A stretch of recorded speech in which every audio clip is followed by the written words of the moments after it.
गए थे 50,000 नौकरियों के जो जम्मू कश्मीर के अंदर और युवाओं के साथ वादे किए गए थे, वो तो अभी तक कोई कामयाब नहीं हो पाया है। आपका मानना है 370 जब जम्मू कश्मीर में से हटा, क्या उसके बाद अभी तक तरक्की नहीं हुई? जो वादे किए गए थे क्या वो पूरे नहीं हुए? वो आपको भी पता है, वो हमारे जम्मू के नौजवानों को भी पता है, बुजुर्ग को भी पता है। ये जो 370 जो हमारे यहाँ से छीना गया हमसे, हम समझते हैं कि एक गलत तरीके से हमसे छीना गया। और उसके बाद जो एक लारे लगाए थे हमारी रियासत जम्मू कश्मीर के नौजवानों को, जम्मू के यूथ को, क्योंकि जम्मू ने बिल्कुल साथ दिया इनका आर्टिकल 370 टूटा, उन्होंने खुशियाँ मनाई। उन्होंने कहा था कि जॉब्स मिलेंगी, जॉब्स नहीं मिली, टोल पे टोल लग गए हैं, इंटरनेट 1 साल से बंद है। हम उसी हिंदुस्तान में रहते हैं लेकिन बाकी पूरी स्टेटों में इंटरनेट चल रहा है, हमारे जम्मू कश्मीर में इंटरनेट नहीं चल रहा है। रीज़न क्या देते हैं? Security reason. Security reason Kashmir की 4 डिस्ट्रिक्ट्स में होगा, अनंतनाग, पुलवामा, वहाँ थोड़े माहौल ख़राब है, लेकिन जम्मू तो एक पीसफुल रियासत है, डिवीज़न है। जम्मू में ये क्यों? जम्मू में इंटरनेट की सुविधा क्यों नहीं है? हमने आगे IAS की तैयारी करनी है, हमारे बड़े भाइयों ने, वो कैसे IAS की तैयारी करेंगे? यहाँ अगर इंटरनेट ही बंद है, सारा सिस्टम ही बंद है। अपनी रियासत जम्मू कश्मीर के बारे में एक बात बोलना चाहूँगा अपने जम्मू वालों को कि ये अटैक हमारे जम्मू वालों पे है। गुलाब सिंह जी की देन थी, महाराजा हरी सिंह जी ने यूनियन ऑफ इंडिया के साथ मिलाया था रियासत जम्मू कश्मीर को। आज ये जम्मू को स्टेटहुड का दर्जा छीन के हमसे सबसे बड़ा एक चीज़ से इन्होंने गलत किया है। उसके साथ कारनामे देख रहे हो, टोल पे टोल लग रहे हैं, डिस्क्रिमिनेशन के जम्मू वालों को सामना करना पड़ रहा है। हमें कुछ यूटी से ना मिला है, ना ही कभी मिलेगा। मैं यही बोलना चाहूँगा सेंट्रल गवर्नमेंट को कि जल्द से जल्द हमारी रियासत जम्मू कश्मीर को फिर से स्टेटहुड का दर्जा दिया जाए और हिंदुस्तान के साथ पूरा मिलाया जाए। कहीं ना कहीं अब मास्क मैन का भी कहना है कि धारा 370 जो हटाई गई है वो गलत तरीके से और जम्मू कश्मीर के युवाओं के साथ जो है वो डिस्क्रिमिनेशन किया जाता है, खास करके सूबाई जम्मू की अगर बात की जाए। हैश बेवकूफ़ ना बनाओ, हैशटैग बेवकूफ़ ना बनाओ, क्या कहना चाहिए? जैसे कि मैंने इसके ऊपर लिखा है, तुझे जम्मू कश्मीर की कितनी बड़ी तबाही, असें अपनी जगह ते मुआई, तुझे सानू नौकरी भी नहीं दवाई। मैं अपने यूथ के लिए बोलना चाहता हूँ, जब 370 टूटा था तो सबसे ज़्यादा साथ हम जम्मू वालों ने दिया था, बट हमें उसके बदले कुछ भी नहीं मिला। अब तो 1 साल से भी ज़्यादा हो गया। इन्होंने बोला कि 50,000 नौकरियाँ देंगे, 10,000 नौकरियाँ, बट ग्राउंड लेवल पे अभी तक कुछ भी नहीं हुआ। अब थोड़ी देर पहले की बात है, जब सत्यपाल मलिक जी लेफ्टिनेंट गवर्नर थे, तब उनके टाइम पे JK बैंक की रिक्वायरमेंट निकली और उसमें सबसे ज़्यादा सीटें जो कि हमारे जम्मू वालों ने ली। उन्होंने खुद सोशल मीडिया पे ये बोला कि जम्मू वालों की सीटें ज़्यादा निकली, इसलिए ये कैंसिल कर दी गई। बट मैं यही बोलना चाहता हूँ कि जल्दी से जल्दी हमारे यूथ के लिए जॉब्स का इंतज़ाम किया जाए।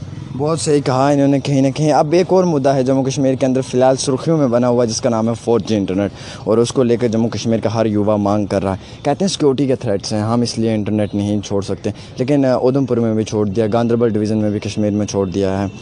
अब ये जो बातें की जा रही हैं, क्या लगता है 370 के बाद ये जम्मू कश्मीर के युवाओं को एक लॉलीपॉप दिया जा रहा है? ये लॉलीपॉप हमें 5 अगस्त 2019 से ही मिल रहा है सिक्योरिटी रीज़न का। और जहाँ तक बात अगर ये सिक्योरिटी रीज़न की करते हैं, तो जैसे मेरे साथी ने भी पहले बोल दिया कि सिक्योरिटी रीज़न 4-5 डिस्ट्रिक्ट आप छोड़ दो, शोपियाँ, कुलगाम, पुलवामा, जो साउथ कश्मीर की डिस्ट्रिक्ट्स हैं, अगर उनको आप हटा दो तो जम्मू डिवीज़न और बाकी जो कश्मीर की डिस्ट्रिक्ट्स हैं वहाँ पर कोई सिक्योरिटी रीज़न का थ्रेट नहीं है। ये इन्होंने खाली लॉलीपॉप दिया और फिर ये हमें कहते हैं कि आप कंपेयर करो पूरे हिंदुस्तान से। जिस हिंदुस्तान के पास 4G 5G इंटरनेट की बातें हो रही हैं पूरी दुनिया में, जिस हिंदुस्तान के साथ सारे रिसोर्सेज हैं, उस हिंदुस्तान के साथ कहते हैं कि जम्मू कश्मीर compete करे।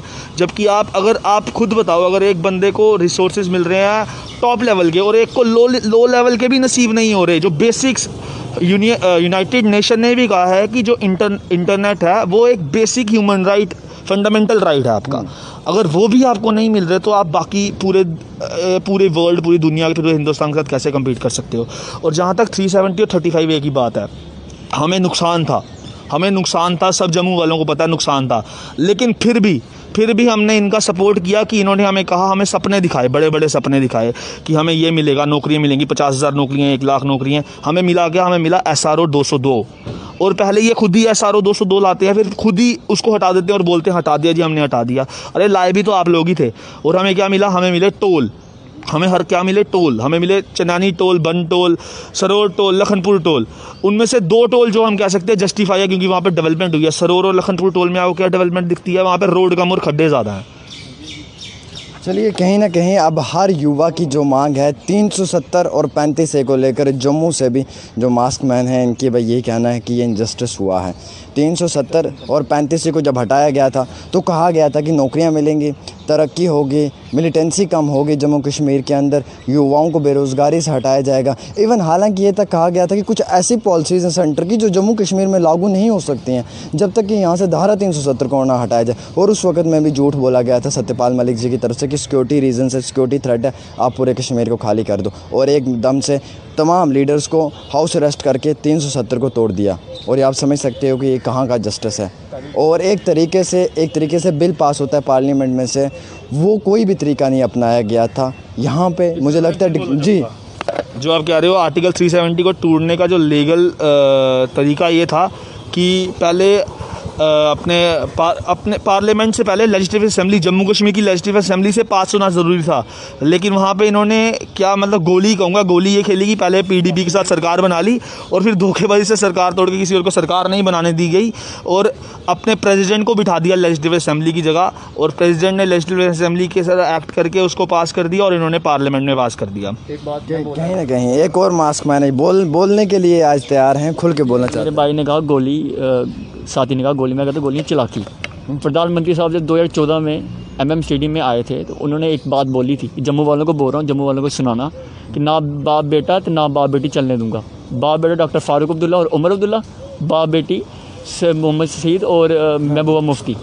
तब बना ली सरकार बाप बेटी के साथ और सरकार बना के, जैसे मेरे साथी ने कहा, लेजिस्लेटिव असेंबली होनी चाहिए थी।